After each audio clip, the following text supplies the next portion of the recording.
25 तारीख को हम लोग जाएंगे और वहां पर दाखिल करेंगे, लेकिन यह मुद्दा वहां पर उपस्थित होगा कि यह केवल राजरत्न अंबेडकर कह रहा है, भारत के लोग नहीं कह रहे हैं। इसलिए मैं आपसे विनती करूंगा, यह जो ड्राफ्ट हमने बनाया है यह मेरे वेबसाइट पे मैं डालूंगा, वहां से आपको डाउनलोड करना है और इंटरनेशनल प्लेटफॉर्म पे उसका ईमेल दे दूंगा। उस ईमेल पे आप सभी को अपने अपने ईमेल से वहां पर फॉरवर्ड करना है। यह लड़ाई सिर्फ राजरत्न अंबेडकर की नहीं, पूरे देश भर में से करोड़ों email international court of justice में जाने चाहिए कि हमको ईवीएम नहीं चाहिए।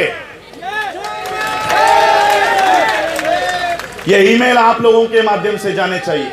मेरी वेबसाइट tbsi.org.in पर मैं इसका ड्राफ्ट रखूंगा। मेरी फेसबुक पेज पे मैं इसका ड्राफ्ट आप लोगों के लिए रखूंगा। यह ड्राफ्ट आपको डाउनलोड करना है। एक फॉर्म है, फॉर्म में केवल आपका नाम वहां पर भरना है, एड्रेस भरना है और आपका प्लेस ऑफ बर्थ और डेट ऑफ बर्थ भरना है। सिर्फ उतना एडिट करके वो फॉर्म सीधा इंटरनेशनल कोर्ट ऑफ जस्टिस के वेबसाइट पे ईमेल एड्रेस पे भेजना है। जब ये बात इंटरनेशनल कोर्ट ऑफ जस्टिस को पता चलेगी कि करोड़ों की संख्या में भारत से निवेदन आ रहे हैं कि हमको ईवीएम नहीं चाहिए, इंटरनेशनल कोर्ट ऑफ जस्टिस मजबूर हो जाएगी, भारत के लोगों का बात सुनने के लिए वो मजबूर हो जाएगी। और इसलिए ये काम आप लोगों को भी यहां पर करना है।